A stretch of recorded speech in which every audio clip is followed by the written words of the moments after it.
Dan nama Idris disebutkan 2 kali di dalam Al-Quran. Di Quran Surah Maryam ke-56 dan 57. Nama asli beliau adalah Khanuk. Dalam agama Yahudi dan Nasrani, Idris dikenal dengan nama Henokh. Kata Idris sendiri berasal dari kata darasa yang berarti belajar. Beliau memiliki kecerdasan yang luar biasa dan memiliki banyak pengetahuan. Beliau dikenal sebagai orang pertama yang bisa membaca dan menulis. Melalui lembaran-lembaran petunjuk Allah, beliau menyampaikan dakwah kepada para umatnya. Selain itu, Nabi Idris juga sangat rajin dan gemar dalam belajar. Nabi Idris sendiri berprofesi sebagai penjahit, yang mana sebelum zaman Nabi Idris, manusia menggunakan kulit binatang sebagai pakaian mereka. Dan beliau adalah orang pertama yang berhasil menjahit pakaian dengan benang. Selain menjadi penjahit, Nabi Idris juga dikenal sebagai ahli perbintangan dan ilmu matematika. Jadi, Nabi Idris ini memang memiliki kepintaran yang luar biasa.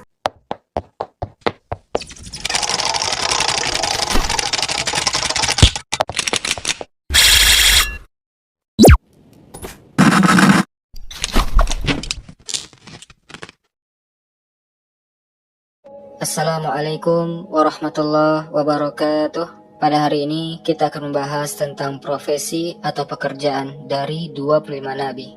Yang mana kita tahu bahwa 25 nabi ini wajib untuk umat Islam mengetahui nama-nama mereka. Masing-masing nabi dan rasul memiliki kisah dan mukjizat yang luar biasa. Mereka adalah teladan bagi seluruh umat manusia. Nah, selain menjadi sang utusan dan menyebarkan risalah Islam, apa pekerjaan atau profesi dari 25 nabi Allah? Dari Nabi Adam sampai Nabi Muhammad SAW. Teman-teman, profesi nabi pertama yang akan kita bahas tentu saja Nabi Adam alaihissalam, manusia pertama yang diturunkan Allah ke bumi. Dan beliau adalah awal mula peradaban manusia. Nabi Adam alaihissalam diturunkan di India bersama Hajar Aswad dan segenggam daun dari surga. Selain Adam diutus menjadi nabi yang pertama di muka bumi ini, ternyata Nabi Adam berprofesi sebagai petani. Dan tentu saja Nabi Adam adalah petani pertama di dunia. Ia adalah orang pertama yang menanam tanaman di bumi ini. Allah memberikan buah-buahan dari surga dan mengajarkan keterampilan untuk Adam bercocok tanam. Beliau menanam tanaman dengan penuh dedikasi. Setiap biji benih yang ditanamnya juga merupakan bentuk ibadah kepada Allah. Selain sebagai petani, Nabi Adam juga menjadi pengembala. Anak-anak beliau juga bekerja sebagai pengembala dan merawat hewan-hewan yang Allah ciptakan. Kemudian yang kedua adalah Nabi Idris alaihissalam. Nabi Idris alaihissalam adalah keturunan ke-6 dari Nabi Adam. Nasabnya Idris bin Yarid bin Mihlail bin Kinan bin Anushi bin Sidz bin Adam alaihissalam. Beliau lahir di Mesir, tepatnya di Manaf, Memphis. Dan nama Idris disebutkan 2 kali di dalam Al-Quran. Di Quran Surah Maryam ke-56 dan 57. Nama asli beliau adalah Khanuk. Dalam agama Yahudi dan Nasrani, Idris dikenal dengan nama Henokh. Kata Idris sendiri berasal dari kata darasa yang berarti belajar. Beliau memiliki kecerdasan yang luar biasa dan memiliki banyak pengetahuan. Beliau dikenal sebagai orang pertama yang bisa membaca dan menulis. Melalui lembaran-lembaran petunjuk Allah, beliau menyampaikan dakwah kepada para umatnya. Selain itu, Nabi Idris juga sangat rajin dan gemar dalam belajar. Nabi Idris sendiri berprofesi sebagai penjahit, yang mana sebelum zaman Nabi Idris, manusia menggunakan kulit binatang sebagai pakaian mereka. Dan beliau adalah orang pertama yang berhasil menjahit pakaian dengan benang. Selain menjadi penjahit, Nabi Idris juga dikenal sebagai ahli perbintangan dan ilmu matematika. Jadi, Nabi Idris ini memang memiliki kepintaran yang luar biasa, sehingga ilmu dari Nabi Idris ini dijadikan rujukan oleh kaumnya. Kemudian, nabi yang ketiga adalah Nabi Nuh alaihissalam. Nabi Nuh alaihissalam dikenal sebagai arsitek ulung. Beliau membangun bahtera yang besar atas perintah Allah Subhanahu wa Ta'ala untuk menyelamatkan umatnya dari banjir besar. Proses pembuatan kapal Nabi Nuh itu tidaklah singkat. Dimulai dari beliau menanam pohonnya, menebangnya setelah besar, lalu mengeringkan kayunya. 3 tahapan ini saja membutuhkan waktu 100 tahun. Setelah itu, Nabi Nuh membutuhkan waktu 100 tahun lagi untuk mengolah kayunya dengan menggergaji, menyerut dan menghaluskannya. Hasilnya menjadikan bahtera yang kuat untuk menerjang banjir bah yang mengerikan dan mampu menyelamatkan umatnya yang taat.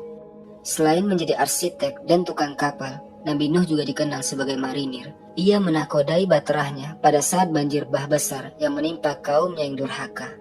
Nabi yang keempat adalah Nabi Hud. Nabi Hud alaihissalam berasal dari suku Ad, kaum raksasa, sebuah bangsa Arab yang tinggal di bukit-bukit pasir antara Oman dan Hadramaut. Kaum Ad hidup dalam kemakmuran. Mereka memiliki peradaban yang maju dan menguasai bidang pertanian serta arsitektur. Namun kaum Ad terjerumus dalam kesyirikan dan penyembahan berhala. Allah pun mengutus Nabi Hud untuk mendakwahkan mereka. Namun mereka sombong dan menolak dakwah Nabi Hud. Perjuangan dakwah Nabi Hud kepada kaum Ad sungguh luar biasa. Selain berdakwah, Nabi Hud juga memiliki profesi pekerjaan sehari-hari seperti banyak nabi lainnya. Nabi Hud adalah seorang pengembala kambing, seperti yang dikutip dalam sebuah hadis Rasul SAW dari Abu Hurairah radhiyallahu an. Nabi SAW bersabda, "Tidak seorang pun yang diutus oleh Allah sebagai nabi, melainkan ia pernah mengembala kambing." Para sahabat bertanya, "Anda juga wahai Rasul?" Rasul menjawab, "Iya, aku pun pernah mengembala kambing kepada penduduk Mekah dengan beberapa kirot." Hadis sahih riwayat Bukhari.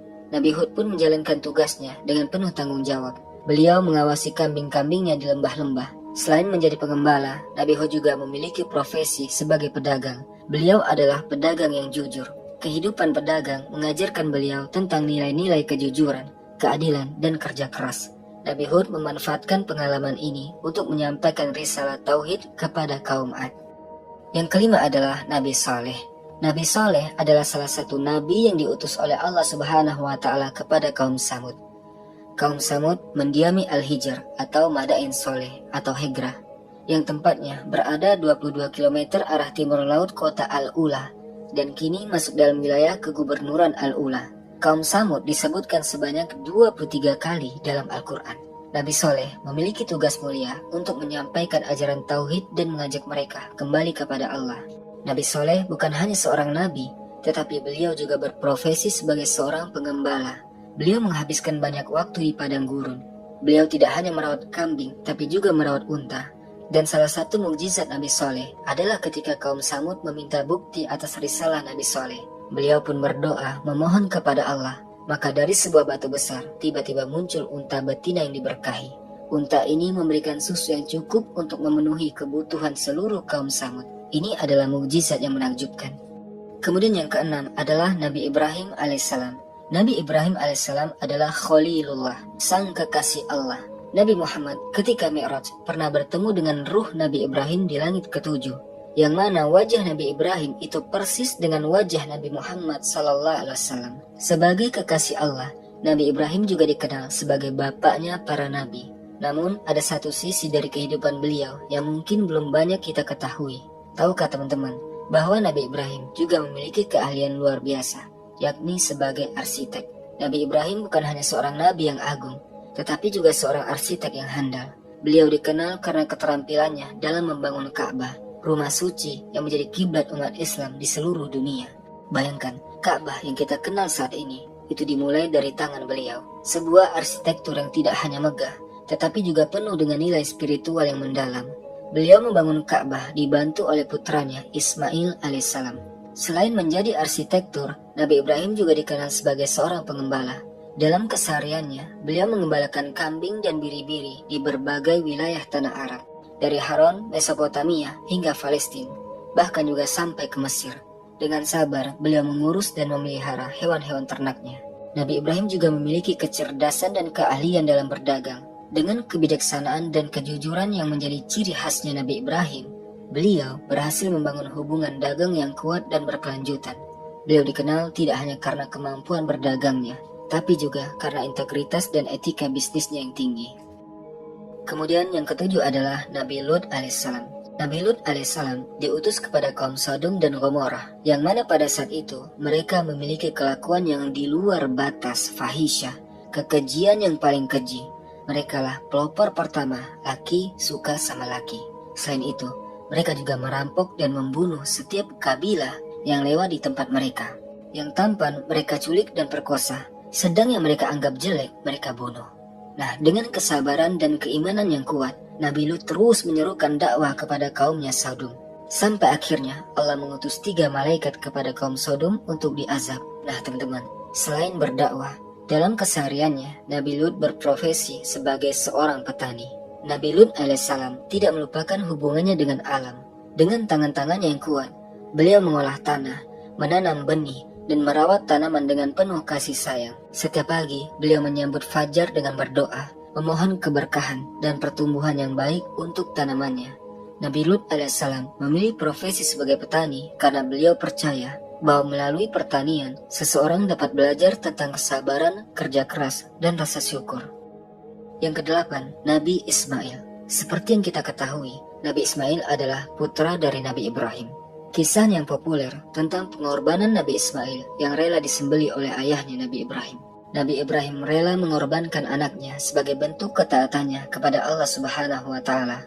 Lalu kemudian Allah menggantikan posisi Ismail dengan seekor domba jantan. Allah menguji ketulusan Nabi Ibrahim dan Nabi Ismail. Dan seperti yang kita ketahui, ketulusan dan keimanan beliau begitu luar biasa. Kemudian, apa profesi dari Nabi Ismail? Sama halnya dengan banyak nabi lainnya. Nabi Ismail juga dikenal sebagai seorang pengembala kambing yang tekun dan juga sabar dalam mengembalakan ternak. Beliau tidak cuma sekadar menjaga kambingnya, tapi juga merawat dan memastikan semua kambingnya itu sehat. Yang kesembilan, Nabi Ishak. Seperti yang kita tahu, kita sering mendengar cerita tentang para nabi yang memiliki profesi sebagai pengembala. Sebenarnya, dalam sumber-sumber yang pernah saya baca, tidak secara spesifik disebutkan profesi Nabi Ishak alaihissalam. Namun kita tahu bahwa beliau adalah putra dari Nabi Ibrahim alaihissalam dan dilahirkan di kota Hebron di daerah Kan'an. Dengan latar belakang keluarga yang soleh dan penuh keteladanan, Nabi Ishak alaihissalam tentunya memiliki peran penting dalam melanjutkan dakwah ayahnya Ibrahim. Nabi Ishak alaihissalam juga dikenal sebagai sosok soleh dan lemah lembut yang berdakwah dengan cara yang bisa memikat hati orang. Beliau diajar oleh Nabi Ibrahim sebagai pengembala. Profesi para nabi sebagai pengembala kambing memiliki nilai filosofis yang tinggi. Pengalaman mengembala kambing dapat melatih sifat sabar, tawadu, dan mengayomi. Kemudian teman-teman, yang ke-10 adalah Nabi Yakub. Nabi Yakub adalah cucu dari Nabi Ibrahim, anaknya Nabi Ishak alaihissalam. Beliau tinggal di Palestina karena dulu ikut hijrah dengan ayahnya dari Irak menuju Syam. Nama lain dari Nabi Yakub adalah Israel. Isra artinya hamba, sedang Il artinya Allah.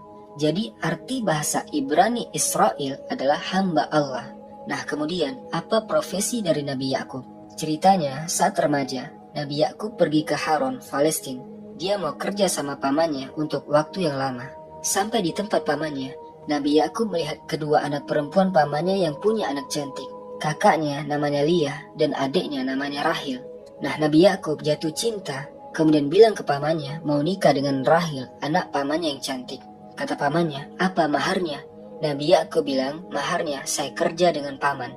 Baik, kata pamannya, maharnya kamu kerja sama saya 7 tahun. Maka bekerjalah Nabi Yakub selama 7 tahun. Setelah selesai 7 tahun, dinikahkan. Selesai akad nikah, masuk Yakub ke dalam rumahnya, mau ketemu Rahil yang cantik, istrinya. Setelah masuk ke rumah, dibuka cadarnya, kaget Nabi Yakub.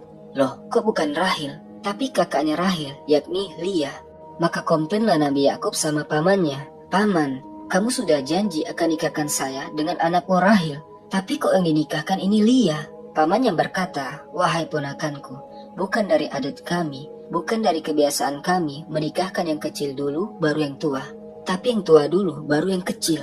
Kalau kamu mau, kerja lagi 7 tahun baru nikah dengan Rahil. Akhirnya kerja lagi 7 tahun barulah Yakub menikah dengan Rahil. Syariat dulu boleh menikahi kakak adik, tapi setelah syariat Islam yang dibawa Nabi Muhammad datang, maka syariat seperti ini sudah dihapus, diharamkan. Jadi total Nabi Yakub bekerja sama pamannya 14 tahun. Kemudian ditambah lagi 6 tahun, maka genaplah 20 tahun kerja sebagai pengembala kambing. Di sini Allah kasih rezeki Nabi Yakub berlimpah, berkah sampai banyak hartanya dan banyak keturunannya. Istri pertama Lia, kakaknya Rahil, ia dapat 6 anak. Dengan Rahil dapat 2 anak, yaitu Yusuf dan Benyamin. Kemudian sama 2 istri lain, masing-masing 2 anak. Jadi total anak Nabi Yakub adalah 12. Anak-anak dari Nabi Yakub inilah yang menjadi kabilah besar Bani Israel. Kemudian yang ke-11 adalah Nabi Yusuf. Nabi Yusuf adalah nabi yang dari kecil sudah Allah berikan cobaan yang luar biasa. Ia dibuang oleh saudaranya di sumur ketika masih kecil. Sengaja ia dipisah dengan ayahnya karena kecemburuan saudara-saudaranya. Kemudian Nabi Yusuf diambil oleh kabilah yang lewat dan dijual sebagai budak. Dan yang membeli Nabi Yusuf adalah pejabat kerajaan Mesir. Tapi dengan kecerdasan dan ketulusan hati melayani pejabat Mesir, beliau berhasil menarik perhatian Raja Mesir. Kemampuan beliau dalam mentakwilkan mimpi sang raja yang akhirnya membawa beliau ke panggung kekuasaan. Beliau pun diangkat menjadi bendahara kerajaan Mesir. Dengan kebijaksanaan dan keahlian beliau dalam mengatur ekonomi, Nabi Yusuf alaihissalam berhasil naik jabatan menjadi menteri. Tidak hanya itu, beliau juga dikenal sebagai sosok yang adil dan bijaksana dalam memimpin. Inilah profesi dari Nabi Yusuf alaihissalam. Tentu saja itu semua tidak lepas dari pertolongan Allah Azza wa Jalla. Kemudian yang ke-12 adalah Nabi Ayub alaihissalam. Nabi Ayub adalah seorang nabi yang dikenal karena kesabarannya dalam menghadapi cobaan. Nabi Ayub diuji oleh Allah dengan diberi penyakit kulit bertahun-tahun. Banyak musibah terus berdatangan menimpa Nabi Ayub alaihissalam. Mulai dari anak-anaknya yang meninggal semuanya, harta kekayaannya yang habis tak tersisa, serta beliau mengalami penyakit kulit selama 18 tahun yang sangat sulit disembuhkan. Beliau dijauhi oleh semua orang karena tubuhnya ada belatung-belatungnya. Meski demikian, Nabi Ayub alaihissalam senantiasa sabar dan tidak pernah mengeluh terhadap segala ujian yang menimpanya. Ia selalu berbaik sangka dan bertawakal atas kehendak Allah Subhanahu wa Ta'ala. Saking sabarnya Nabi Ayub, belatung yang jatuh dari tangannya itu diambilnya, kemudian dinaikkan lagi ke tangannya. Subhanallah. Karena sabarnya Ayub, maka Allah Subhanahu wa Ta'ala memerintahkan kepada Nabi Ayub alaihissalam agar menghentakkan kakinya ke tanah hingga terpancarlah air yang dapat digunakannya untuk mandi dan meminumnya. Setelah Nabi Ayub alaihissalam mandi dan minum dengan air tersebut, seketika penyakit kulit yang menimpanya sembuh. Badannya sehat kembali dan wajahnya pun mudah lagi, tampan dan berseri. Tak hanya itu, Nabi Ayub alaihissalam juga kembali dianugerahi dengan harta kekayaan yang berkali-kali lipat dari sebelumnya. Allah anugerahkan lagi anak-anak yang banyak, dan ia pun hidup bahagia bersama istrinya. Dan senantiasa Nabi Ayub bersyukur kepada Allah Subhanahu wa Ta'ala. Setelah mengalami ujian yang begitu banyak dan mendapatkan kesembuhan dari Allah, Nabi Ayub memiliki kepiawaiannya dalam bertani dan berkebun. Beliau memiliki tanah yang luas di negeri Basnia yang termasuk daerah Horan. Nabi Ayub dikenal sangat kaya dengan harta yang berlimpah ruah. Dari kebun-kebunnya, Nabi Ayub alaihissalam tidak hanya menghasilkan panen yang berlimpah, tapi juga beliau membagikan keberkahannya kepada orang-orang di sekitarnya. Beliau terkenal sebagai orang yang baik, bertakwa, dan sangat menyayangi orang miskin. Beliau biasa memberi makan orang miskin, menyantuni janda, anak yatim, kaum du'afa, dan ibnu sabil. Yang ke-13, Nabi Syuaib. Nabi Syuaib yang juga dikenal dengan julukan Khotibul Anbiya atau juru bicara para nabi. Beliau ternyata punya kehidupan sehari-hari yang sangat dekat dengan alam. Beliau hidup di kota Madian yang sekarang berada di wilayah Yordania. Penduduk Madian yang dulu dikenal dengan masyarakatnya yang kafir dan sering melakukan kemaksiatan. Dalam kesehariannya, Nabi Syuaib ini memilih untuk hidup sederhana. Beliau bekerja dengan tangannya sendiri, berkebun dan bertani. Meskipun beliau seorang nabi, beliau tetap menghargai pentingnya kerja keras dan keberkahan yang datang dari mengolah bumi. Dalam bertani dan berkebun, Nabi Syuaib mengajarkan kita tentang kejujuran dan keadilan. Beliau melarang keras praktik curang dalam berdagang, termasuk dalam hal takaran dan timbangan. Kaum Nabi Syuaib sendiri diazab karena mereka curang dalam menimbang. Tentunya ini adalah pelajaran yang bisa kita terapkan dalam kehidupan kita. Jujurlah dalam berdagang. Kemudian yang ke-14, Nabi Musa alaihissalam. Yang mana kita tahu, Nabi Musa adalah nabi dari nabi-nabi Bani Israel yang paling banyak cobaannya dari kaumnya. Nabi yang kita kenal penuh dengan mukjizat dan petualangan yang luar biasa. Ternyata teman-teman, Nabi Musa memiliki masa di mana beliau menghabiskan hari-harinya dengan mengembalakan kambing. Sebuah profesi yang penuh dengan pelajaran hidup. Mengembalakan kambing bukan hanya tentang menjaga hewan-hewan itu agar tidak tersesat. Ini tentang kesabaran, ketekunan, dan tanggung jawab. Nabi Musa mengambil peran ini dengan penuh dedikasi. Dan melalui pekerjaan ini, beliau belajar banyak hal yang kemudian membantu dalam misi kenabian beliau. Dalam tradisi Islam, banyak nabi yang dikenal sebagai pengembala, termasuk Nabi Musa alaihissalam. Setelah diangkat sebagai nabi, Nabi Musa dikenal sebagai pemimpin yang tegas dan pemberani. Beliau ditakuti oleh Bani Israel. Beliau dipilih oleh Allah untuk memimpin Bani Israel keluar dari perbudakan di Mesir. Kemudian yang ke-15 adalah Nabi Harun. Kita semua tahu bahwa Nabi Harun adalah saudara dari Nabi Musa alaihissalam. Nabi Harun diangkat menjadi nabi karena permintaan Musa kepada Allah. Harun dikenal lembut dalam bertutur kata, sedang Musa agak pelat karena semasa kecil memakan bara api sebagai bagian dari ujian yang dilakukan oleh Fir'aun. Tapi tahukah teman-teman bahwa Nabi Harun juga memiliki profesi yang menjadi peran penting dalam dakwahnya? Nabi Harun berprofesi sebagai juru bicara. Beliau dikenal dengan kefasihannya dalam berbicara ketika Nabi Musa diberi tugas oleh Allah Subhanahu wa Ta'ala untuk mendakwahkan Fir'aun. Beliau meminta agar Nabi Harun dapat mendampinginya sebagai juru bicara. Nabi Musa mengakui bahwa Nabi Harun lebih fasih dalam berbicara daripada dirinya, sehingga beliau sangat cocok untuk membantu menyampaikan pesan-pesan penting dalam perjalanan dakwah mereka. Nabi Harun tidak hanya sekedar mendampingi, tapi juga membantu dakwah Musa alaihissalam terhadap kaumnya, Bani Israel. Bani Israel ini lebih senang dengan cara Harun berdakwah karena bicaranya enak didengar.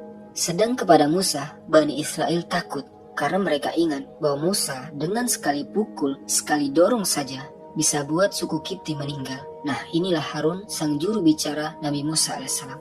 Yang ke-16 adalah Nabi Zulkifli. Nabi Zulkifli memiliki nama asli Bashar. Beliau adalah keturunan Nabi Ayub alaihissalam yang terkenal dengan kesabarannya yang luar biasa. Sebelum diangkat menjadi nabi, beliau berprofesi sebagai petani. Keseharian beliau selalu diisi dengan bertani dan berkebun sekaligus beribadah. Beberapa waktu berjalan, Nabi Zulkifli diangkat menjadi raja. Jadi, Nabi Zulkifli ini tidak hanya dikenal sebagai nabi, tapi ia juga dikenal sebagai raja yang adil dan bijaksana. Beliau mampu memenuhi syarat yang sangat berat untuk menjadi raja. Syaratnya adalah berpuasa di siang hari, beribadah di malam hari, dan yang paling menantang adalah beliau tidak boleh marah. Maka tidak heran kalau beliau mendapat julukan Zulkifli, yang artinya orang yang sanggup memegang janji, orang yang sanggup memegang tanggung jawab. Sebagai raja, Nabi Zulkifli memimpin dengan penuh keadilan dan kesederhanaan. Beliau tidak hanya fokus kepada ibadah pribadi saja, tapi beliau juga mengurus rakyatnya dengan penuh perhatian. Bayangkan teman-teman, di siang hari beliau berpuasa dan mengurus penduduk. Sementara di malam hari beliau terus beribadah kepada Allah sebagai bentuk syukurnya kepada Allah Azza wa Jalla. Nabi Zulkifli mengajarkan bahwa menjadi pemimpin itu bukan hanya soal memerintah, tapi juga melayani. Sungguh sebuah keteladanan yang luar biasa. Kemudian ke-17, Nabi Daud alaihissalam. Nabi Daud, nabi yang dikenal dengan kisahnya yang luar biasa. Seorang nabi sekaligus seorang raja. Beliau memiliki suara merdu dan burung-burung ikut bertasbih bersamanya. Nabi Daud memiliki keistimewaan lain, yaitu suaranya yang sangat merdu. Bahkan tidak ada bandingannya dengan umat manusia yang lain. Selain itu, kepada Nabi Daud, Allah menundukkan gunung dan burung untuk bertasbih bersamanya, bahkan sesuka hati atas izin Allah Azza wa Jalla. Sebelum menjadi nabi, beliau berprofesi sebagai pengembala domba. Beliau juga berprofesi sebagai komandan setelah Nabi Daud mengalahkan Raja Jalut, raja yang berperawakan raksasa dari dinasti Bukhtunasar. Daud berhasil memenangkan duel tersebut dengan ketapelnya. Karena berhasil mengalahkan Jalut, maka raja menikahkan Jalut dengan putrinya. Seiring berjalannya waktu, Nabi Daud diangkat menjadi raja menggantikan mertuanya. Seperti yang kita ketahui, Nabi Daud dikenal sebagai raja yang rendah hati dan membumi. Beliau tidak hanya duduk di atas tahta dan memerintah, tapi beliau juga turun tangan langsung untuk kesejahteraan rakyatnya. Selain menjadi raja, beliau juga berprofesi sebagai pandai besi. Beliau Allah kasih mukjizat untuk melunakkan besi tanpa alat atau api. Mukjizat ini membuat Nabi Daud dapat membentuk besi menjadi baju zirah, senjata, dan alat-alat lainnya. Bukan hanya itu, baju zirah buatan Nabi Daud dikenal ringan dan nyaman digunakan. Ini bukan hanya soal kekuatan fisik, tapi juga mukjizat yang menunjukkan kedekatan beliau dengan sang pencipta Allah Azza wa Jalla. Ke-18, Nabi Sulaiman alaihissalam. Nabi Sulaiman adalah anak daripada Nabi Daud alaihissalam. Sama seperti ayahnya, Sulaiman adalah nabi sekaligus raja. Nabi Sulaiman tidak hanya dikenal sebagai nabi, beliau juga berprofesi sebagai seorang raja yang bijaksana dan kaya raya. Sebagai nabi, beliau menerima wahyu dan mengajarkan kebenaran spiritual kepada umatnya. Sebagai raja, dia juga mengelola kerajaan, membuat kebijakan, dan tentu saja memimpin rakyatnya. Beliau sanggup memerintahkan bangsa jin dan hewan, membangun istana dan benteng-benteng, menugaskan bangsa jin untuk menyelam ke dasar laut, untuk mengeluarkan mutiara-mutiara dan batu-batu mulia. Tidak ada yang berani menentang Raja Sulaiman. Yang menarik dari Nabi Sulaiman adalah kekayaannya yang luar biasa. Tidak ada yang memiliki kekayaan seperti Sulaiman alaihissalam di dunia ini. Bayangkan, beliau bisa berkomunikasi dengan semua binatang dan jin, serta beliau mengendalikan angin sebagai kendaraannya. Ini bukan cuma soal kekayaan material, tapi juga kekayaan dalam pengetahuan dan kebijaksanaan. Yang ke-19, Nabi Ilyas. Nabi Ilyas alaihissalam, seorang nabi yang dikenal dengan kesabaran dan kegigihannya dalam berdakwah. Ternyata teman-teman, selain berdakwah, Nabi Ilyas juga dikenal sebagai ahli tenun. Di samping tugas utamanya sebagai pembawa risalah Allah Azza wa Jalla, Nabi Ilyas memiliki keahlian dalam menenun yang luar biasa. Menenun bukan hanya sekedar pekerjaan, tapi juga merupakan seni yang membutuhkan ketelitian dan kesabaran. Hal ini sangat mencerminkan karakter Nabi Ilyas yang sabar dan teliti dalam setiap aspek kehidupannya, termasuk dalam menyampaikan pesan-pesan Allah Subhanahu wa Ta'ala kepada kaumnya. Yang ke-20, Nabi Ilyasa. Nabi yang satu ini punya cerita yang unik teman-teman. Selain beliau dikenal sebagai penerus Nabi Ilyas, tahukah kalian bahwa Nabi Ilyasa itu juga sempat berprofesi sebagai pengembala sebelum menjadi nabi? Beliau Ilyasa alaihissalam menghabiskan hari-harinya dengan merawat dan mengembalakan domba-domba. Profesi ini tentu bukan hanya sekedar pekerjaan, tapi juga sarana beliau dalam mempersiapkan diri menjadi seorang pemimpin yang penuh dan kasih sabar, dari padang rumput hingga ke hati umatnya. Nabi Ilyasa mengajarkan kita tentang pentingnya kesabaran, kelembutan, dan kepedulian. Kemudian yang ke-21, Nabi Yunus alaihissalam. Nabi Yunus adalah nabi yang diutus ke negeri Nainawa, negeri yang saat itu penduduknya menyembah berhala. Namun kaum Ninawa ini tidak mau beriman kepada Allah. Mereka malah mengejek Nabi Yunus. Mereka mengatakan Nabi Yunus, kemudian Nabi Yunus pun meninggalkan kaumnya. Dia ingin berdakwah ke negeri lain. Di sini Allah menegur Nabi Yunus karena tugasnya belum selesai. Singkat kisah, Nabi Yunus pun ditelan oleh ikan nun tanpa merobek dagingnya. Yunus pun dibawa ke dasar lautan yang gelap di dalam perut ikan. Dalam keadaan lemas, Yunus mendengar suara zikir penduduk laut. Maka Yunus pun sadar, bertobat dan berzikir hingga suaranya terdengar oleh penduduk langit. Ternyata teman-teman, sebelum diangkat menjadi nabi, Nabi Yunus memiliki latar belakang sebagai nelayan yang tangguh. Setiap hari beliau berjuang melawan gelombang dan angin untuk mencari rizki di lautan yang tak terbatas. Profesi ini bukan hanya tentang menangkap ikan, tapi juga tentang mempelajari kehidupan, tentang kesabaran, dan tentang kepercayaan pada ketentuan Allah. Dari laut, Nabi Yunus mengambil pelajaran tentang ketenangan dalam menghadapi badai kehidupan.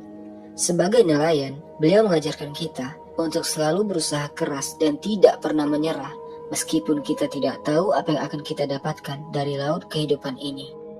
Kemudian teman-teman, yang ke-22 adalah Nabi Zakaria alaihissalam. Nabi Zakaria adalah ayahnya Nabi Yahya alaihissalam. Beliau diutus Allah kepada kaum Bani Israel di Palestina. Nabi Zakaria diutus untuk memperbaiki keimanan kaum Bani Israel yang saat itu zalim dan gemar bermaksiat. Nabi Zakaria mengajak kaum Bani Israel untuk bertaubat dan kembali menyembah Allah Subhanahu wa Ta'ala. Ia juga dikenal sebagai nabi yang lembut dalam berdakwah dan dihormati oleh kaumnya. Namun teman-teman, pada akhirnya Nabi Zakaria mendengar kabar kematian putranya, Nabi Yahya. Yahya dibunuh oleh Raja Herodes dan memburu Zakaria. Mendengar itu, Zakaria kemudian melarikan diri ke hutan. Beliau bersembunyi di dalam pohon besar. Pohon itu memanggil Nabi Zakaria. Kemudian Nabi Zakaria masuk ke dalam pohon itu. Nah, di sini iblis melihat tempat persembunyian Nabi Zakaria dan iblis menyamar menunjukkan kepada orang-orang yang mencari Nabi Zakaria bahwa Nabi Zakaria di dalam pohon itu. Orang-orang Yahudi yang mencari Nabi Zakaria kemudian membelah pohon tempat persembunyian Nabi Zakaria hingga terbelah menjadi dua. Maka meninggallah Nabi Zakaria. Selain berdakwah, Nabi Zakaria alaihissalam ternyata adalah seorang tukang pengrajin kayu. Nabi Zakaria dikenal memiliki keahlian dalam mengolah kayu untuk mencari nafkah.